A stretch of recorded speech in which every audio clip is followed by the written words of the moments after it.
the Trump family doesn't bed in overnight. They were all last night in Blair House, as they were in 2017, and Donald said there was too much commotion, too much going on. So we'll see if he looks a bit more rested this time.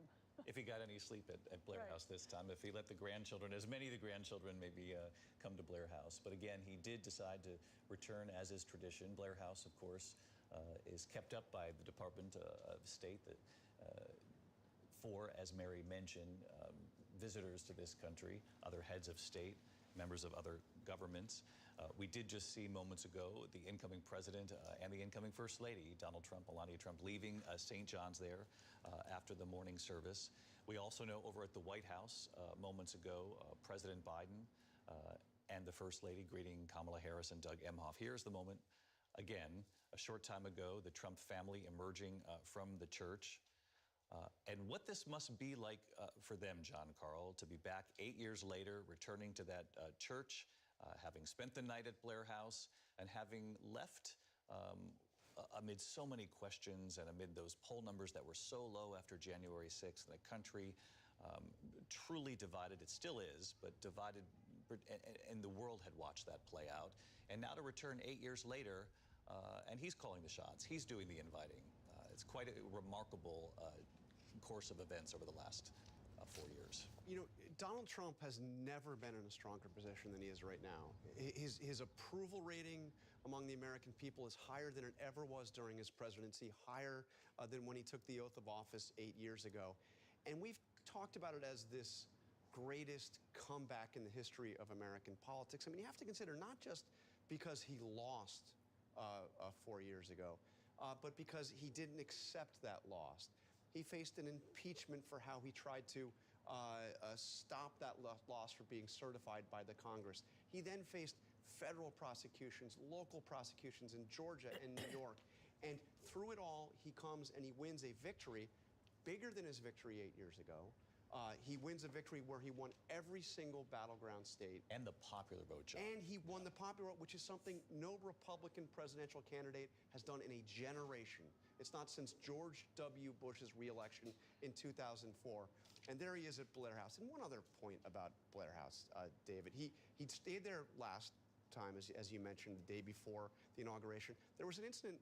It was never reported on at the time because it's highly shrouded in secrecy. But while he was at Blair House, before he was sworn in, he was taken out the back door. There's a courtyard back there. And he was taken to meet what they call the mill aid. And there are actually a half dozen of them. But these are the military aides that carry the nuclear football wherever a president goes. And he got a briefing on how the nuclear football works. This is the nuclear codes. This is literally how a president of the United States could initiate the process of a nuclear attack. And he was quite interested in this briefing. Now he comes back. I'm not sure he's going to need that briefing this time. He knows exactly what the nuclear football is. And he also knows exactly what it is like to come in as a new president. This is a president with experience. This is a president who knows how it is done. And he is also a president that is not going to be relying on the advice and counsel anywhere near as much as he did last time around of his aides. It's so interesting, John. You remember the interview that I did with the president right after the inauguration. It was the first interview inside the Oval Office. He took us through the West Wing, but that was one of the questions as we walked down the portico there about the nuclear biscuit, what that was like. Yes. And for an incoming president who's never served in the military or in political office before. Remember, that's how he arrived in Washington, as you know, in 2017. Very different now, 8 years later, having been president before. But I asked him about that moment he was given the codes and it was explained how this would work. Was that a sobering moment? And he said, when they explain what it represents, the kind of destruction that you're talking about, it is a very sobering moment, very scary in a sense. And I asked him if it kept him up at night, that first night, and he said, no, but I have confidence I'll do the right thing. But it is a very scary thing, is what Donald Trump said to me. The motorcade now on the move, but as John rightly points out, a very different situation 8 years later. He has been president once, so he'll be briefed again on how this works, the military aides who will handle that nuclear code. And obviously the weight of that responsibility is very much the same, and perhaps even elevated a bit given all of the conflict around the world that we have witnessed, even over the last just couple of years. But he'll know this time how it works. And even that question from me 8 years ago might be moot this time around, because so much of what he'll see today is something that he has expected. One of the things he did not expect, perhaps, was that announcement from President Biden a short time ago, these pardons for Liz Cheney, for General Mark Milley, for Dr. Anthony Fauci, among others. The outgoing president, President Biden, making it clear in his announcement today that he believes that none of them did anything wrong, but he is preemptively protecting them from any sort of retribution that might have come their way, given the fact that Donald Trump will soon be the 47th president of the United States. Now, what's unclear here, and maybe the control room can tell me, we weren't sure if they were going back to Blair House or if they were heading to the White House. We still don't know yet. We can show you that image from moments ago, and it was an extraordinary one at the White House. The Biden family, President Biden, the First Lady, greeting Vice President Kamala Harris and Doug Emhoff. And again, for as much as what will be made today about the interaction between Donald Trump and Joe Biden, that's one relationship. This is a relationship in and of itself that has been studied too. Joe Biden selected Kamala Harris. They competed against each other in a primary. And she was tough. She was tough up against Joe Biden. He ended up winning. She dropped out of the primary very early on. But once he chose her, he was all in. He talked about what she would bring to the ticket, and she made history. Obviously, as the first woman of color to serve as vice president here in the United States. The motorcade on the right side of your screen, live pictures right there on the right of the motorcade on the move. We'll see where they're headed at this point. On the left, of course, the Bidens, along with the vice president, who did make history. And she has talked publicly about that call from Joe Biden over the summer, Mary Bruce, when he said to her, I am going to be stepping down from the top of the ticket. And it was not long after, I think it was 20 minutes or so, online, and he chose to do it on social media, I believe on X, formerly Twitter, where President Biden said, I stand behind my vice president 100% as top of this ticket. And then it kicked off that 107-day sprint. And what a bittersweet day this has got to be for Kamala Harris and for Joe Biden. But certainly, it is not the day that Kamala Harris had envisioned. I mean, not since Al Gore have we seen a vice president have to be there for this inauguration to pass the baton to the man who just defeated her. And yes, Joe Biden was, once he made that decision that he was going to bow out of his bid for re-election, he was 100% behind Kamala Harris. And yet, even in recent days, David, Joe Biden has said he still thinks he could have defeated Donald Trump. You can imagine how that must have not sat pretty well with Kamala Harris.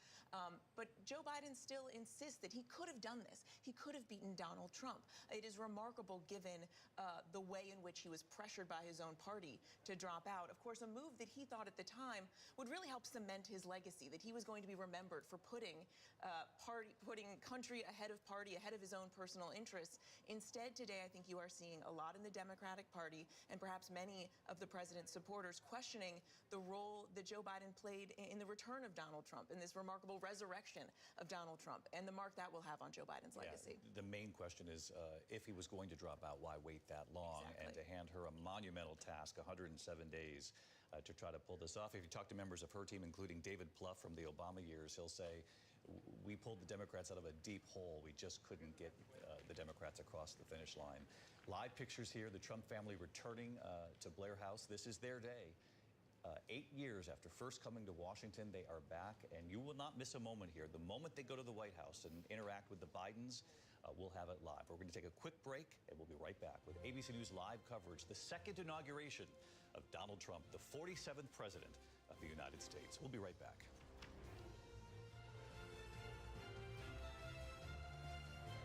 ABC News live coverage of the second inauguration of Donald J. Trump returns in a moment.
told you we would keep you abreast of every development right up to the minute. Look at this. Moments ago, First Lady Jill Biden saying one last photo, a selfie right outside the White House there with the outgoing president, President Joe Biden and Jill Biden. The tweet just moments ago. We were trying to figure out, it must be the president's arm, right? Because he's in the foreground there. Who pulled off this selfie?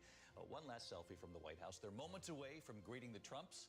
J.D. Vance set to arrive at the White House with his wife, the incoming second lady. Second wife, and we'll have that for you right after the break here, so don't go away. Live coverage in a moment.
Welcome back. You're watching ABC News Live coverage, the inauguration of Donald Trump. You can see Vice President Kamala Harris, Second Gentleman Doug Emhoff, greeting the incoming Vice President J.D. Vance and his wife, Usha Vance.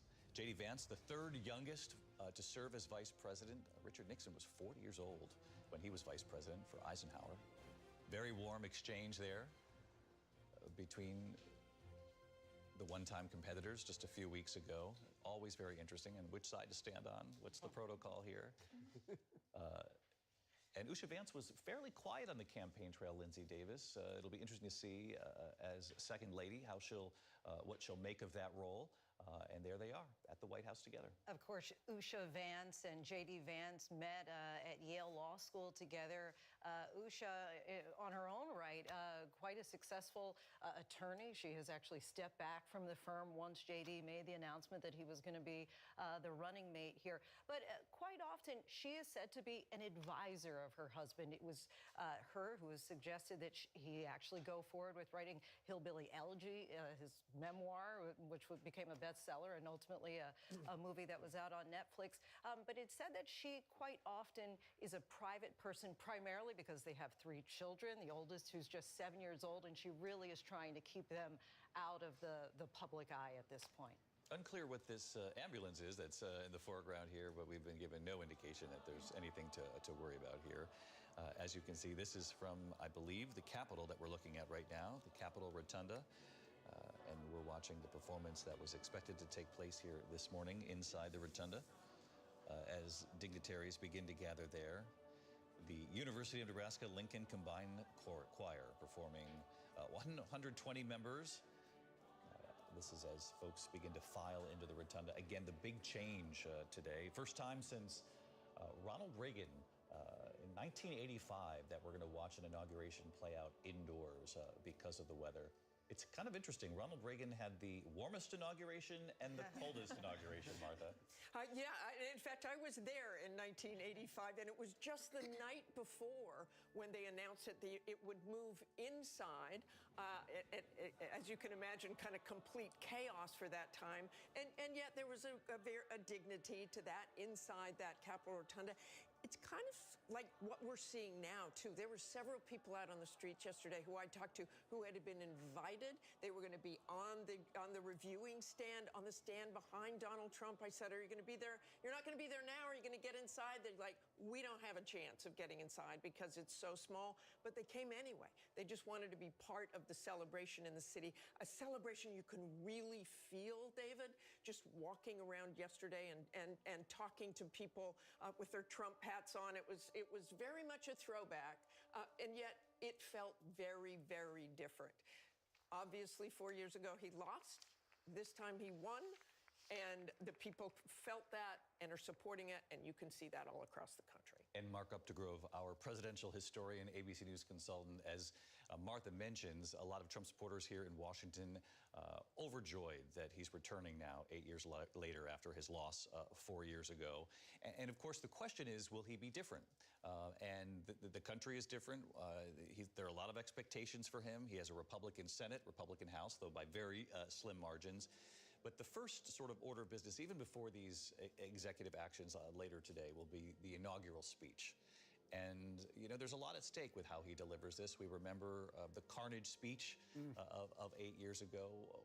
What do you think he could potentially pull off here today in this effort to try to bring this country together? Well, he talked about that when he won the election. He talked about the fact that we need to unify as a country. We are a deeply divided nation right now, partly because of Donald Trump, partly because of what we saw play out 4 years ago, the insurrection on the Capitol on January 6th, the very divided nature with which he governed in his first term in office. But he has talked about unity. What I'll be listening for, David, is will this speech be about unity or division? Will it be about grace or grievance? Will it be about civility or discord? When we've seen messages, you know, both. We've seen, you know, when he accepted the nomination of his party in last summer, it was both about, as Lindsay Davis said so eloquently that night, he went from grace to grievance pretty quickly. So I'll be very interested in hearing what the overture of this next administration sounds like. These are the opening notes and the speech that Donald Trump will provide them. You're seeing right there, thank you, Mark, and Mark will be with us all day here. Marine One sitting there, though it won't be called Marine One at that point. That will carry President Biden and First Lady Jill Biden away from the Capitol. Really a short time from now, this all begins to move fairly quickly. President Biden enjoying his final hours in the Oval Office, that sort of last desk time, if you will.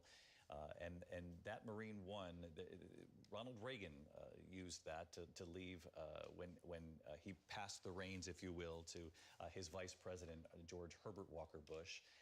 And Nancy Reagan famously shared with the American people years later that when they took off, first of that moment when Ronald Reagan turned around and saluted, and she said, you could feel it in your throat when you watched that. People were quite emotional, Nancy Reagan said. But then she said they flew up. And he said, Nancy, look, there's our little bungalow, as they were flying around the White House and did a loop around. And so began the tradition of sort of flying one last time around the White House. It's regardless of how you feel about an outgoing president, whether you supported them or not, it's always a deeply moving moment to watch them actually leaving the Capitol. You're seeing the motorcade with dignitaries beginning to arrive here at the Capitol. And you give up a lot by going inside, but it also becomes a very intimate passing of the torch, if you will, John. Yeah, and can you imagine being the person that had to cull down the invite list? There's about 800 people that can fit inside that rotunda. About half of what could have fit on the west front of the Capitol. But it's going to be an astounding collection of people. Obviously, you have the past presidents, Clinton and Obama and Bush. Obviously, Joe Biden and the First Lady will be there. But also, you got several foreign leaders, including the Vice President of China on hand. And I think most remarkably are the big tech leaders in this country. Elon Musk, of course, there, but also Tim Cook of Apple, also Jeff Bezos, Mark Zuckerberg. The three richest Americans are there honoring Donald Trump.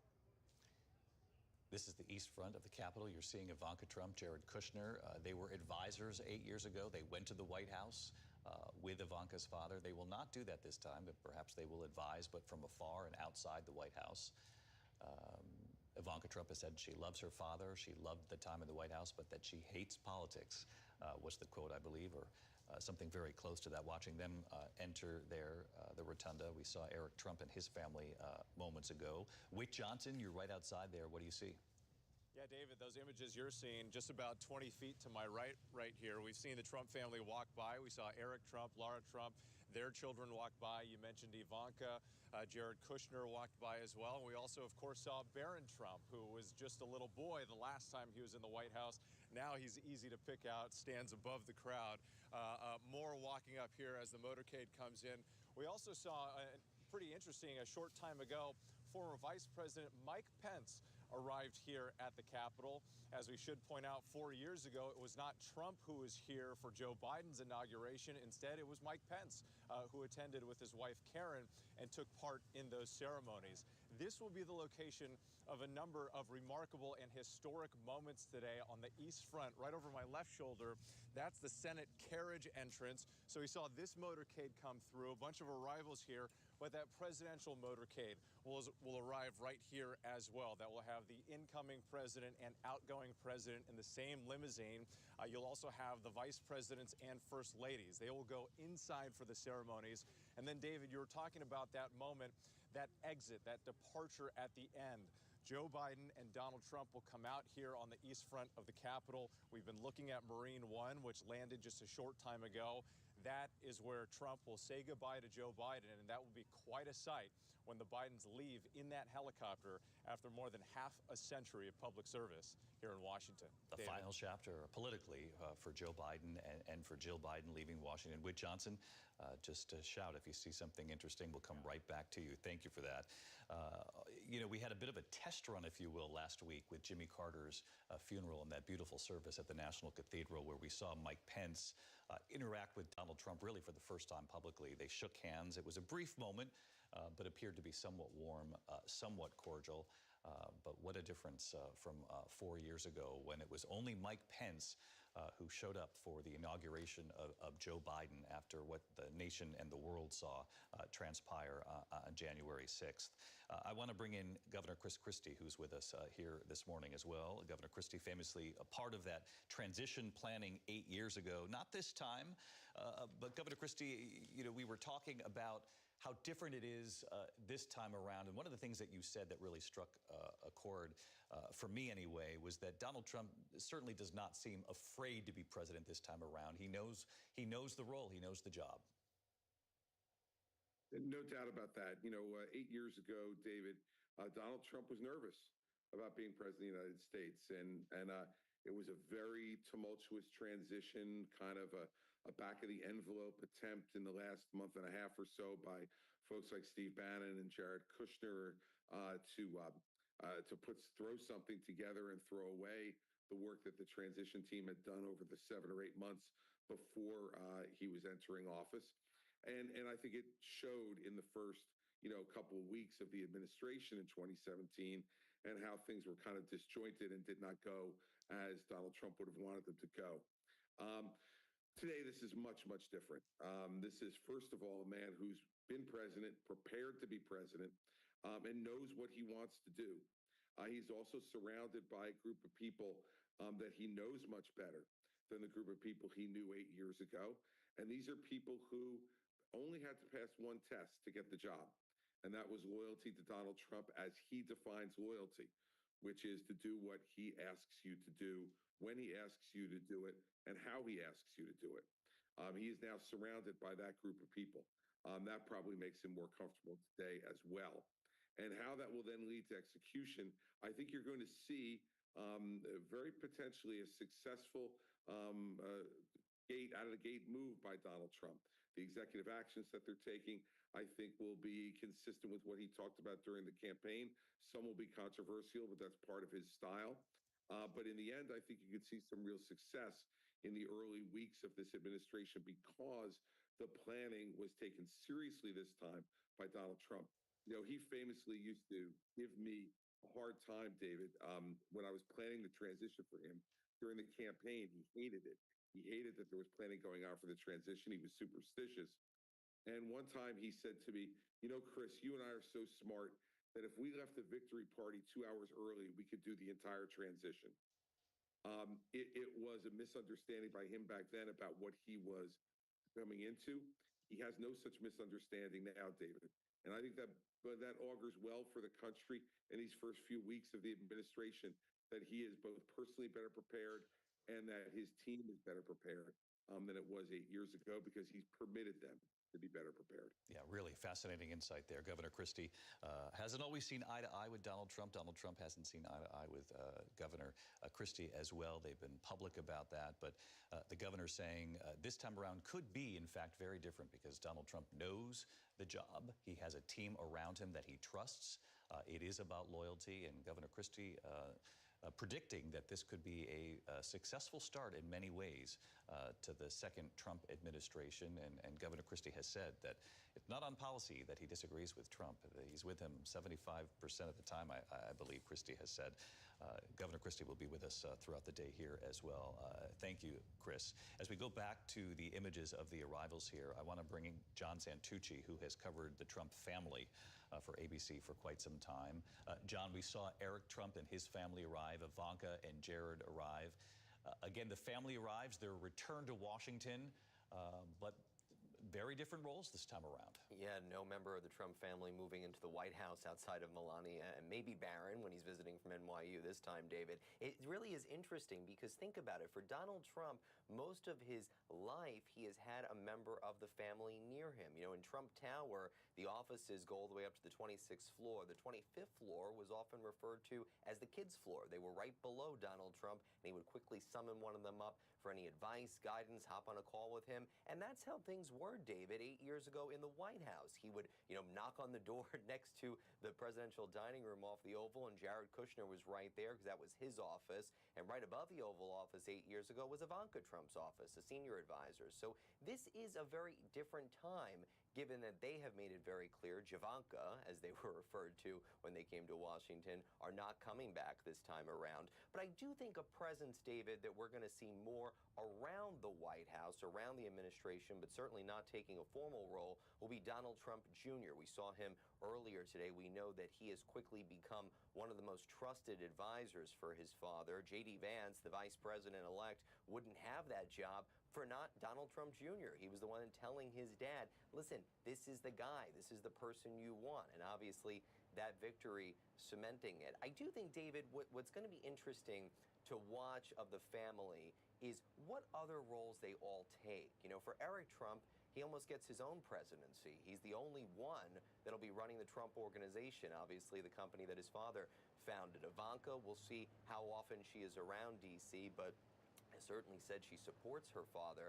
But I also am keeping my eye on Barron. We know that Donald Trump has said that it was Barron that opened his eyes to a new media this time around, being podcasters. We know the president-elect did many interviews speaking to different podcasters around the nation leading up to the November election and credited Barron. And listen, Donald Trump, we all know, is his own best communications advisor, says he knows media better than anybody. I think it was remarkable to think his youngest child exposed Donald Trump to a new form of media, David.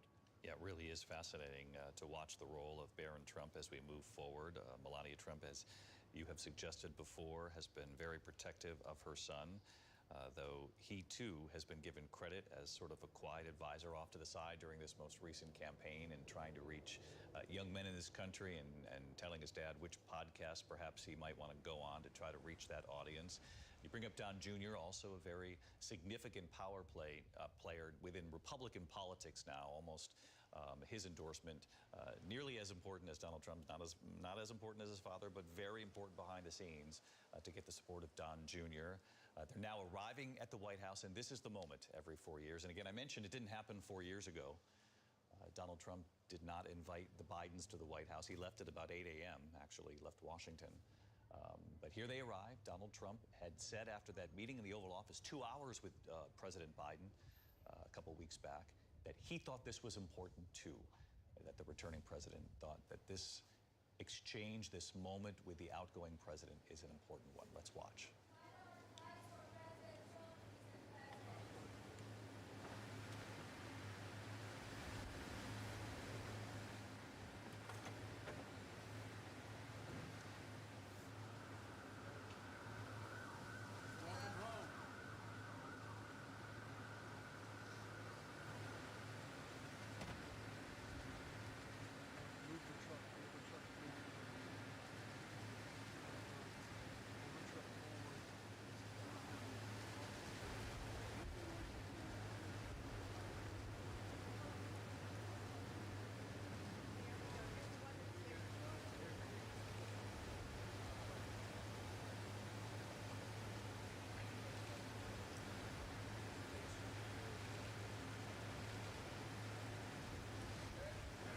Extraordinary moment to watch the 46th president, Joe Biden, greet the 45th and now the 47th president. We haven't seen this since Grover Cleveland, a president returning to the White House, separated by one term. The First Lady's behind them.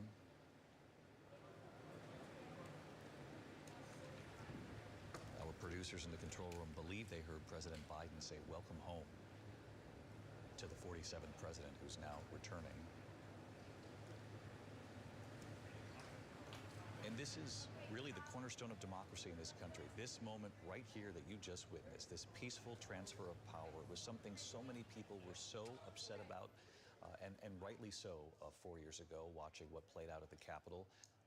And then many of the American people felt sort of robbed of the moment, if you will, of this moment, this sort of mutual respect that this is the way our system works. It's still relatively young, and it's an experiment being watched all over the world, this young democracy of ours. But that was an important moment, Mary.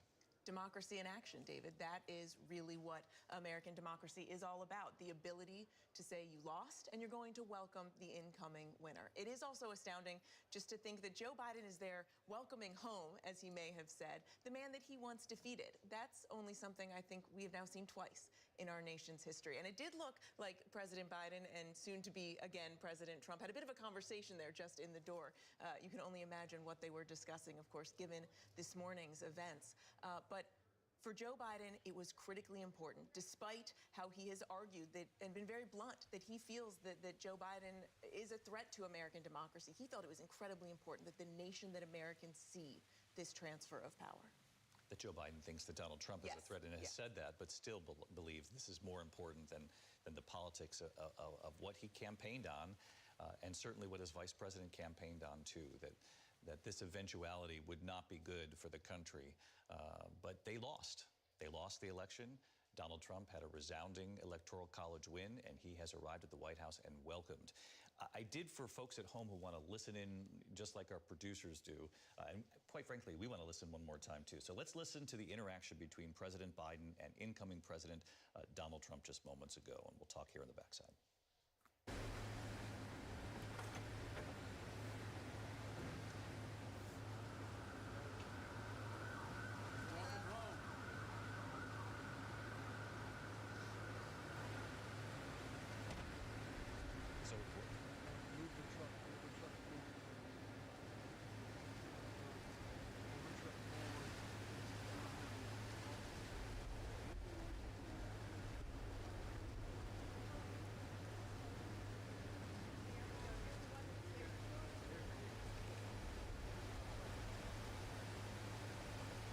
In fact, a welcome home from Joe Biden, a gentleman welcoming the next president of the United States to the White House. All of them standing there together. And Mary Jordan, 8 years ago, so much was made of Melania Trump. Sort of left in the car, Donald Trump walked right up to the Obamas, and she was sort of trailing behind. This go around, he waited there, obviously, for the First Lady to join him. They walked up the stairs together, and this was quite a warm reception from the Bidens. Social media blew up the last time because he just left her in the dust and kind of ran up and spoke to Barack Obama. She was holding a Tiffany box with a silver-plated picture frame to give to Michelle Obama, and it was super awkward because everything is choreographed and who was going to hold it for the picture, and there was only one gift. So the awkwardness this time is not there, right? This is the second time around.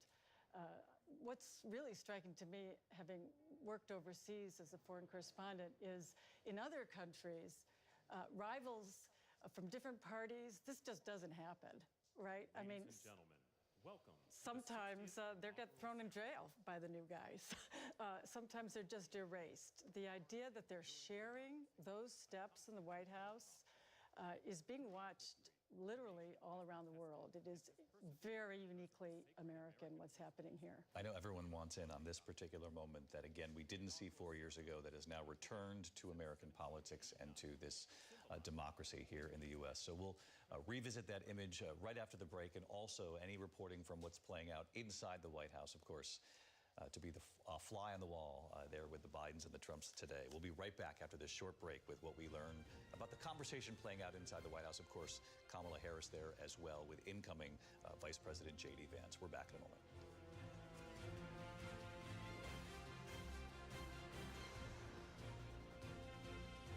More inauguration coverage live from Washington after this on ABC.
Is on the brink of war. I need Captain America. On my mark. You want me? Come and get me! Get tickets now.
Washington, D.C., the second inauguration of Donald J. Trump. Here again, David Muir. Well, it is always a fascinating day in America. This comes every 4 years. Of course, 4 years ago looked very different from what we are accustomed to in these modern times, though this go around, it's back to the customary White House tea. It has begun. Live pictures here from inside the rotunda, which we know is where the inauguration is going to take place. Very different because it'll be indoors because of the weather, a much smaller crowd. We're going to get into some of the numbers here of the people who are going to be allowed to attend. Again, a much more intimate setting, if you will, because of the weather outside. We haven't seen this since '85 and Ronald Reagan, the fact that they're actually moving it inside. Live pictures of the White House as well. We know that customary tea taking place inside the White House between the Bidens and the Trumps. You can see the former speakers there gathering. John Boehner, Kevin McCarthy gathered inside the rotunda. It's so interesting because there are so many relationships lost and still connected in that room. Newt Gingrich there in the background, too, with his wife, Callista. John Carl, back to the White House here, because as we await seeing any movement, if you will, from the Trumps and the Bidens, this was quite significant. If we had those pictures of the Trumps and the Bidens interacting, because that invite just even a few weeks ago that President Biden felt very strongly about, inviting President Trump to the Oval Office, even though he wasn't afforded that same customary invite, if you will. President Trump showed up, but not the incoming First Lady Melania Trump is still not ready to go back to the White House for that. Yeah, there are two traditions here. This is one. The other is after the election for the meeting to happen. So Donald Trump came to the White House, as you recall, 8 days after the election in November. And he had that 2-hour meeting, extraordinary 2-hour meeting. It wasn't planned to be that long. It was 2 hours in the Oval Office. At that point, Melania Trump did not come. And she came in 2016 and had tea with Michelle Obama. She did not come. Part of the issue, I was told, is still bitterness for the search of Mar-a-Lago, execution of that search warrant. As you remember, it was Melania's space that was searched as well. They searched for classified documents actually in her closet at Mar-a-Lago, and she chose not to come. So what you saw there was the first time that Melania Trump has ever met Jill Biden. The other thing is, I'm told during that 2-hour meeting that Donald Trump made it very clear to Joe Biden that he wanted this moment to happen, that he wanted to come to the White House and to spend the morning of the inauguration with him and visiting with him at the White House, that Trump wanted it. Again, a courtesy he didn't afford Joe Biden 4 years earlier, but he thought it was important that that tradition be restarted. Wanted it for himself, and it has played out in that way. Both presidents are showing what a peaceful transfer of power is supposed to look like here. We also have the pictures that preceded this moment, and that involved the Vice President Kamala Harris and the incoming Vice President J.D. Vance. And if our control room has that, because Mary, you have reporting on some of the tension that still exists. And of course, she was the top of the ticket for a time, for 107 days. And they hadn't really interacted, had they? No, and behind the scenes, despite the smiles and pleasantries that we just saw there on the stairs, there is some real underlying tension, not entirely surprising. We do believe that this is the first time that Kamala Harris has actually spoken with J.D. Vance since the election. They may have, passed each other in the halls of Congress, but they haven't actually talked. We're told they never talked by phone after Trump's victory. And actually, we are also told that there was outreach from the Trump transition team for weeks to try and schedule a visit for J.D. Vance and his wife to come to the vice president's residence, in part probably just to discuss this transition, but that no formal invitation was given. Now, we do also know that last week, Doug Emhoff did reach out by phone to Usha Vance to talk perhaps about some of the logistics just of moving in, but Kamala Harris, it seems, was not quite ready to have that conversation with J.D. Vance until this moment today, which is also interesting, of course, given the importance that President Biden has put on the participation in this day. Well, that's the first, right? A conversation between a second gentleman and an incoming second lady. That's never happened before, That certainly right? has not. and having to, of course, you forget that part of today is also just moving day. There's a lot of logistics that go into this day, too. It is absolute controlled chaos. I think everyone can attest that moving is absolutely one of the worst things, no matter whether you are a president or vice president or just an average American. So they have to just navigate how to get in and out. But it is actually something that even we know Melania Trump feels a little bit better around this go around. She has said she already knows where the furniture is going to go. She's got everything picked out, everything smoother the second time around. It's so interesting when you talk about moving day. When you read back of all these transitions, it's also fascinating. You had Laura Bush, I think, in some of her memoirs, she wrote about arriving after the 8 years of Bill Clinton and Hillary Clinton as First Lady, that when they arrived there, the Clintons wanted to enjoy that final night in the White House with Chelsea and some of the traditions, the theater inside the White House, and that Bill Clinton literally ran out of time. He just started dumping his clothes, inside the suitcases. And Laura Bush talked about how during the inauguration, they glanced over during one of these exchanges, and Bill Clinton had nodded off because he stayed up with Chelsea and the family to try to enjoy those final hours.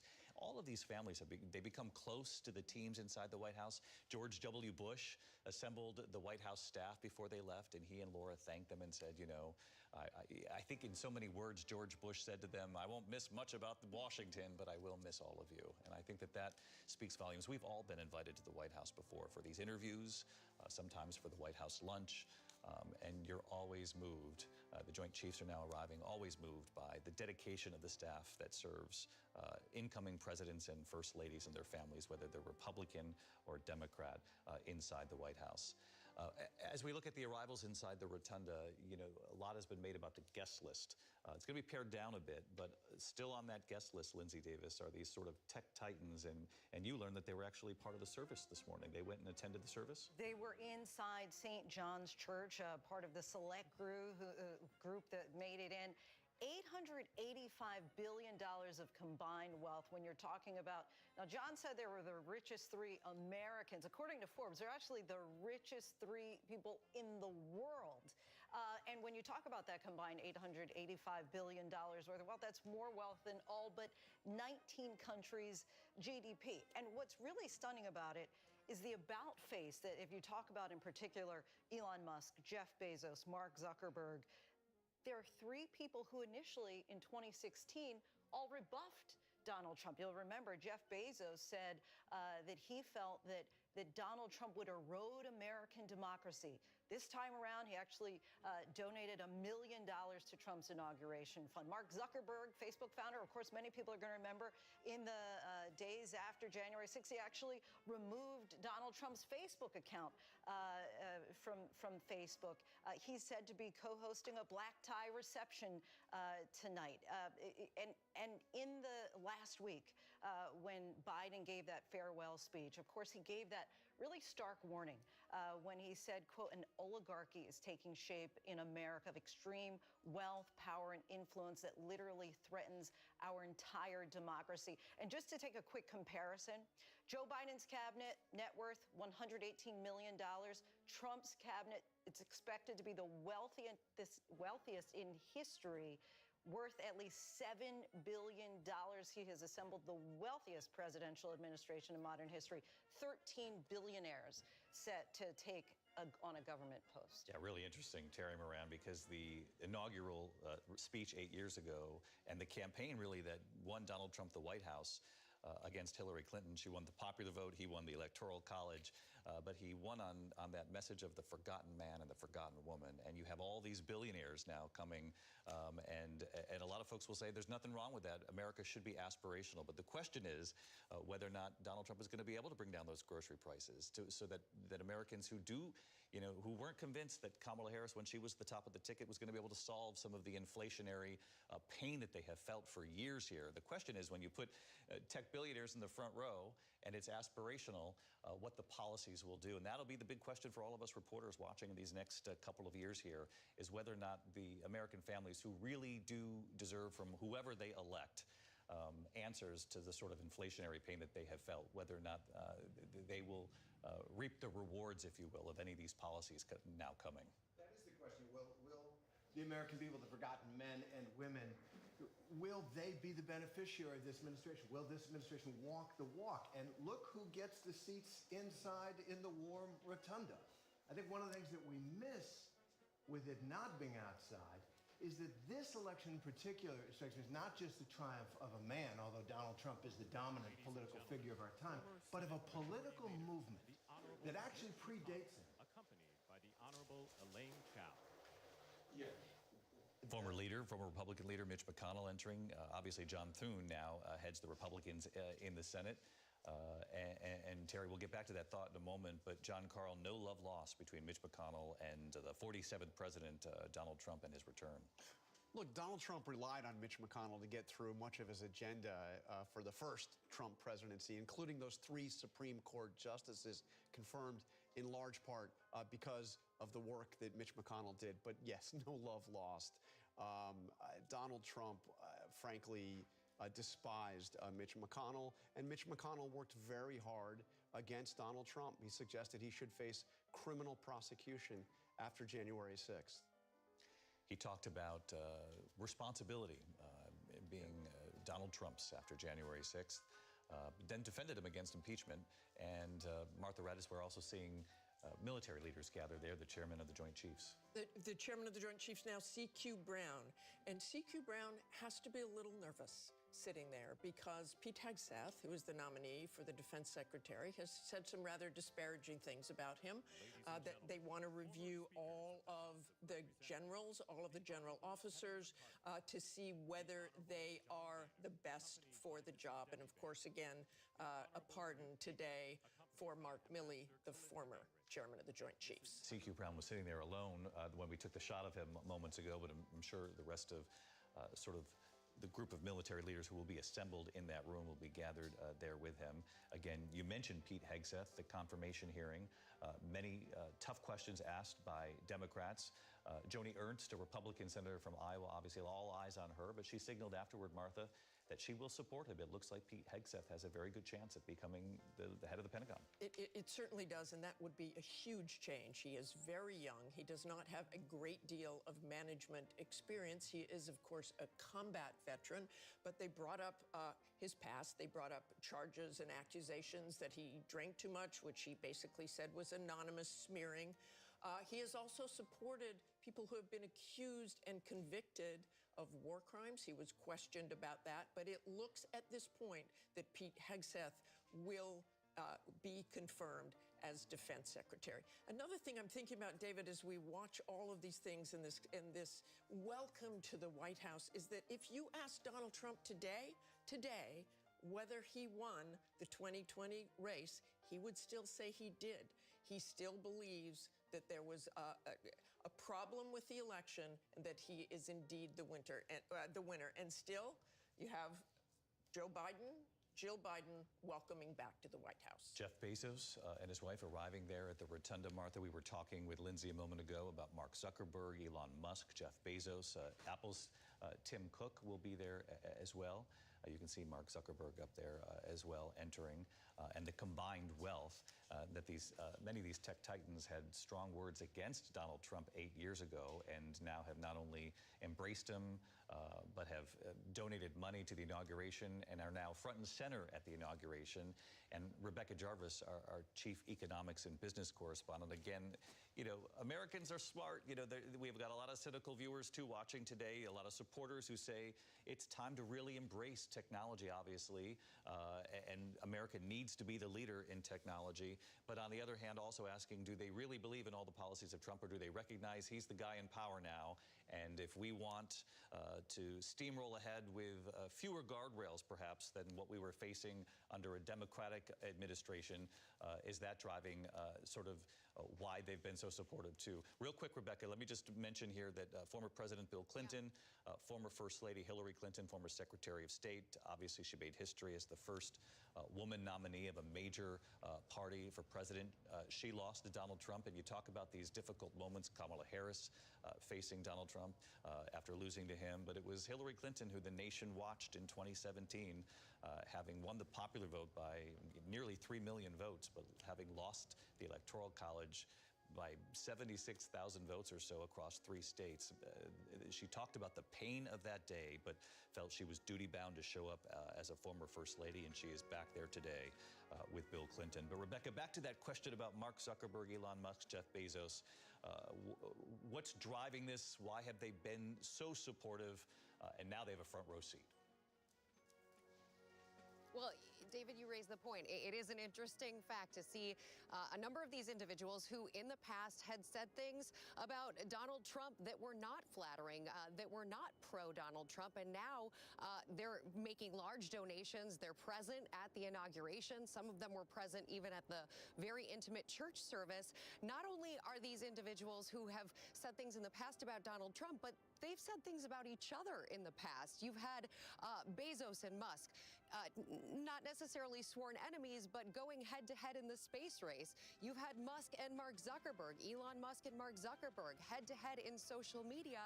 And now this group of individuals in the last handful of weeks leading up to this inauguration has been doing things like patting each other on the back, whether it's on social media or in major addresses for their companies. You're seeing a lot of that. It is potentially going to be a challenge going forward to both hold those interests as well as hold interests for the American people that the voters who put Donald Trump into office are particularly conscientious of: their wallet, their paycheck, seeing less of that going towards goods and services, seeing prices coming down. Donald Trump has a giant agenda, the 200 executive actions that we're expecting to hear from him today. Many of those things are economic actions, things like tariffs, immigration, the energy policy in this country.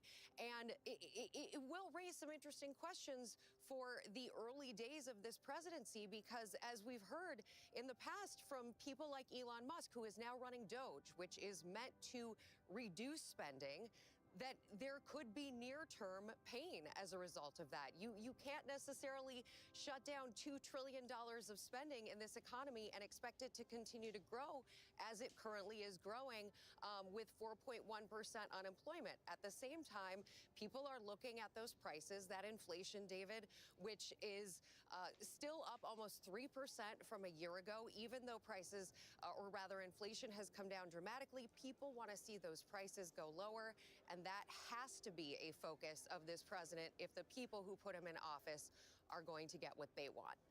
Well said, Rebecca. Really a smart point there. And it's not something that you're alone in saying. Donald Trump has said it himself.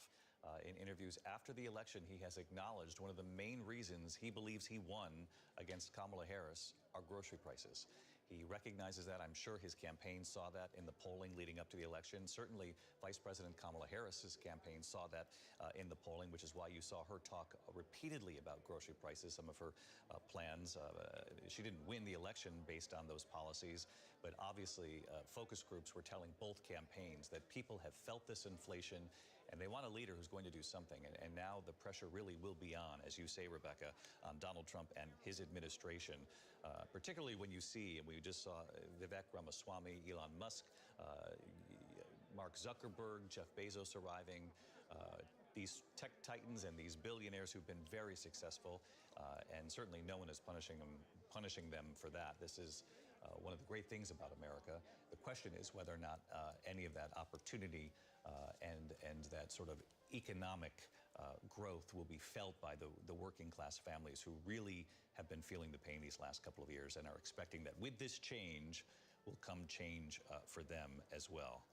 We're watching some of the arrivals. Jim Clyburn arriving moments ago, and Mary Bruce, you'll remember he played such a pivotal role really in Joe Biden becoming president in the first place.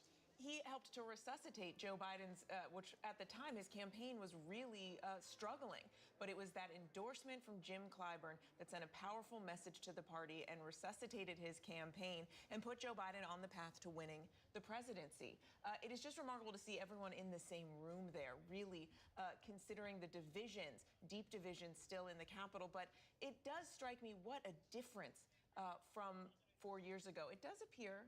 Rudy Giuliani. Yes. Yeah.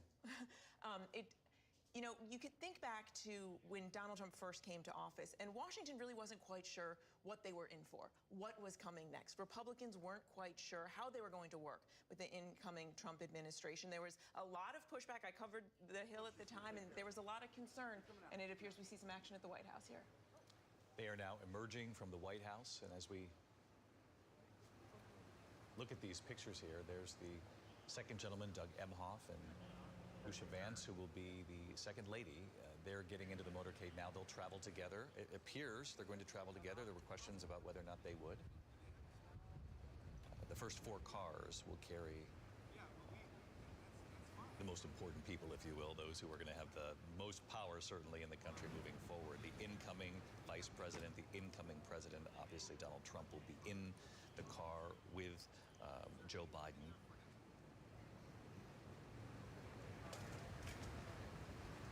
The principal 8, they call them. And this right here is the symbol of a peaceful transfer of power. This trip up to the Capitol now from the White House after the tea. So again, we watched Doug Emhoff and Usha Vance emerge, but none of the other principals as of yet, and we will go right back to that the moment we do, because these images are really sort of fascinating. And as we stay on these images here inside the Capitol Rotunda, let's stay in this live moment here, but I want to bring Rachel Scott into the conversation, our senior political correspondent, Rachel. And when you look in this room, you've seen Republican leaders gathering in this room as well. And certainly this Republican Party knows it is also very different from 2017. It is now 2024. Many Republicans have been elected in this Donald Trump era.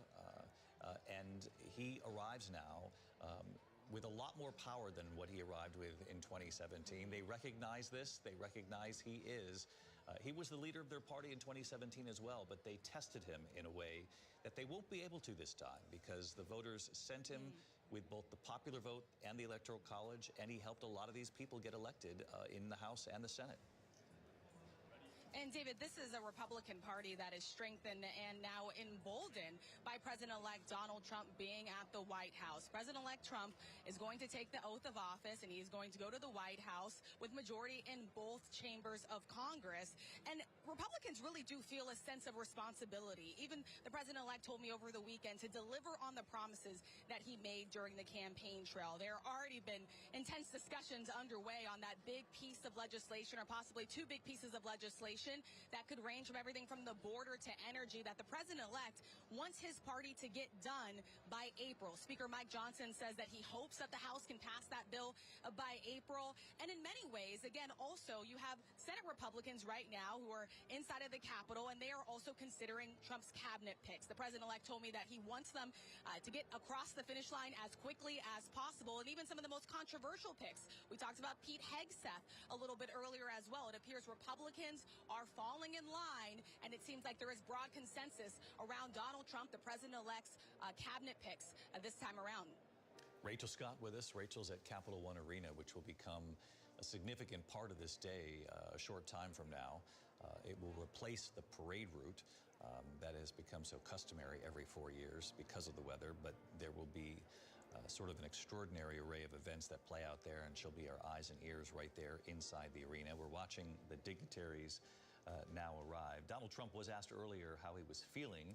In fact, this was the beginning of the day. St. John's Church, he said, "I'm feeling very good about this day," on his return to Washington now as the 47th President of the United States.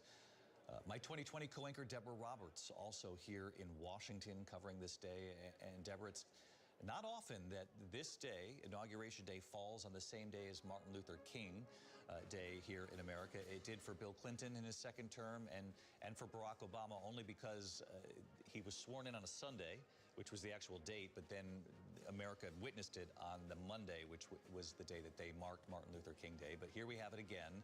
And Donald Trump surely knows the importance, the magnitude of this day, and it comes after a campaign when he tried to reach out in greater ways to black voters across this country, once again making the case that my policies will benefit you in ways that the case he made was that the Democrats did not. David, you're right, and it's interesting because to some degree, you sort of see a little bit of what happened in that campaign reflected here outside the Capitol Arena, where so many people have gathered outside the Capital One Arena hoping to get in. But I have seen such a swath of diversity out here, a big look at this country. And you can probably hear right now there are vigorous forces out here, kind of a town square look, if you would.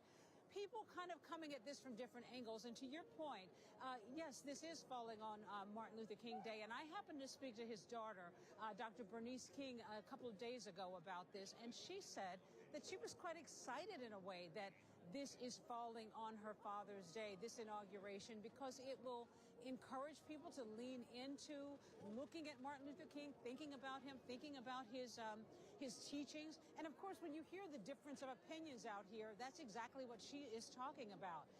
But she cautions us, particularly those who may not be as excited about this day, and there are plenty out here who are, but for those who may be feeling despair and disappointment, she says that this is a reminder that her father was all about change and working toward change. And that, interestingly, is what happened when her mother was so bitterly disappointed when Jimmy Carter lost his election to Ronald Reagan. But then she continued to work and continued to push. And then it was Ronald Reagan who actually signed this holiday into law. So when you hear the competing factions out here like you do today, people coming at this from all angles, you are reminded that that's kind of what Martin Luther King was actually talking about people sort of airing their differences but coming together. And Bernice King says that this is a time to do this on this day, Martin Luther King Day. David. Deborah Roberts and her conversation with Bernice King. Thank you, Deb. We're watching First Lady Jill Biden now leave to get into the motorcade. The incoming First Lady, Melania Trump, will join Jill Biden on that ride to the Capitol. 8 years ago, Melania Trump joining Michelle Obama in a motorcade to the Capitol. They talked about their children, among other things, on the route to the Capitol. Michelle Obama will not be there this year, Lindsay. You know, it's interesting. Obviously, she's not the first. It was really, at least in modern day history, Melania Trump and Donald Trump who decided to serve as the first in modern era to not attend, for a sitting president to not attend their successor's inauguration. But Michelle Obama talked about this on a podcast not too long ago when she talked about attending Donald Trump's inauguration the first time around in 2016. She said to sit on that stage and watch the opposite of what we represented on display. There was no diversity. There was no color on that stage. There was no reflection of the broader sense of America. It will be interesting to see if Karen Pence is in attendance. Of course, we saw how there was kind of some chilly air. She did not acknowledge Donald Trump when he and Melania entered the church for Jimmy Carter's funeral. So a few no-shows of import potentially today. And we took note that Michelle Obama didn't attend Jimmy Carter's. There's Susie Wiles, the incoming chief of staff in the White House, the first woman to hold that role. Much has been made about her relationship with Donald Trump. They're considered sort of a brother-sister type relationship. They defend one another. They work in private. And, you know, for all that Donald Trump has said in the past about chiefs of staff and others who have held similarly important roles in the West Wing, he's been deeply critical of them. You don't hear him say a critical word about Susie Wiles. So John Santucci, what is it? What is the secret sauce here? What is it about Susie Wiles that has made her so darn effective at working with Donald Trump and for the most part keeping him, you know, focused on the issue at hand as we now watch? Let me just take a moment here. We'll come back to you, John. We'll come watching Vice President Kamala Harris leave the White House. Very well, thank you. With the incoming Vice President, J.D. Vance. Let's listen. Great, thank you. He said, great, thank you. Kamala Harris said, very well, thank you. I gather they were asked, how did it go? How's the morning going? How are you? Elon Musk arriving there at the Rotunda. Go there in the image on the right, sort of a split screen moment. Certainly on the left, that's quite something because it's not simply the outgoing vice president. Here was a woman who was very close to making history herself. You know, it was a mandate in the Electoral College, but when you look at the numbers, John Carl, you know, we're no strangers to very close elections. This ended up being a 48-49 election, very close race. It was an incredibly close election. It broke Donald Trump's way. He won all of those 7 battleground states, but David, every one of them was very close. And it was very close nationally. Oh, there you hear a question about executive orders. But look, that car ride, which is a tradition that goes back to the 19th century, is really something else. Of course, it didn't always used to be an automobile. It goes back to the days of horse and buggy. And it's been really tense at times. That one you're seeing right there with the incoming and outgoing vice president, I'm sure is going to be a very tense ride. But between Biden and Trump, both of whom have exchanged accusations of being worthy of criminal prosecution. Trump actually prosecuted by the Justice Department under Joe Biden. If you look back in history, you see there's a famous photo of FDR riding in a convertible with Herbert Hoover in 1933, and they're sharing a blanket because it was very cold like it is today. And that ride may have been the chilliest till we get to where we are today. I wonder if the vice presidential ride will be chillier than once you get Joe Biden and Donald Trump in that car. They seem to have shown that they are convinced the optics of this are what are really necessary for the American people, at least this time around. As Lindsay just pointed out a moment ago, it was the Trumps in these modern times who first sort of decided that they did not want to partake. They left at 8 a.m. 4 years ago. It still was Air Force One when he left because he was still president. And he said as he was leaving Andrews that we'll be back in some shape or form, and now he's back as the 47th president. But to watch Joe Biden say, "Welcome home" at the White House, Mary, with a smile, and to welcome him to the Oval Office a few weeks back, for them to meet for 2 hours and have Donald Trump ask Joe Biden, what's most concerning to you as you look around at all the world's hot spots? He was genuinely interested in what Joe Biden thought as well. Behind the scenes, and even Donald Trump acknowledged on that day, politics, and in so many words, is really ugly. But today's a beautiful day, is what he said in the Oval Office with Joe Biden that day. It is remarkable when you contrast what we are seeing today to the divisiveness that we saw in the campaign, especially when Joe Biden was still running. I mean, they both argued that the other one was essentially unfit to serve.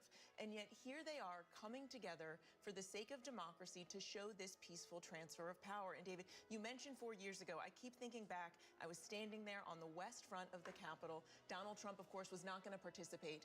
He had refused to admit that he had lost.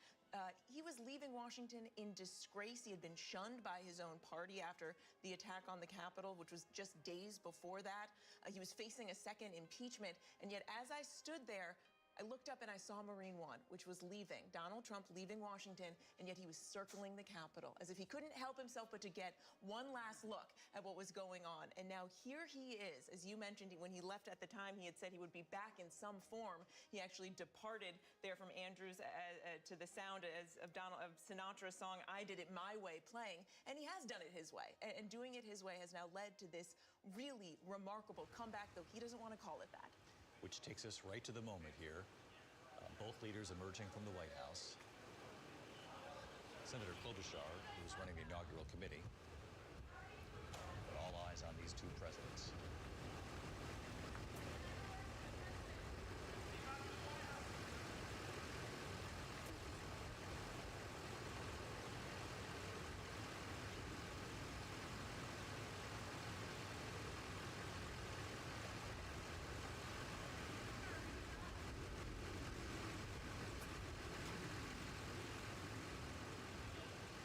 So, guys, I think we figured it out. It'll be Amy Klobuchar who can give us the inside scoop from inside that car, the readout. But there you have it, Donald Trump, Joe Biden in the motorcade as they make that trip up Pennsylvania Avenue to the Capitol.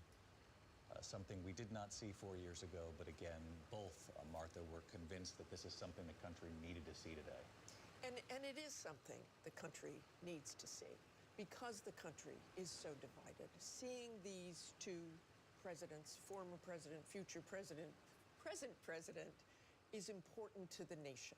Look, there are people out there who voted for Donald Trump who don't particularly like Donald Trump, but they like his policies. They like what he promised. They like the changes he wanted to make. So he had their support.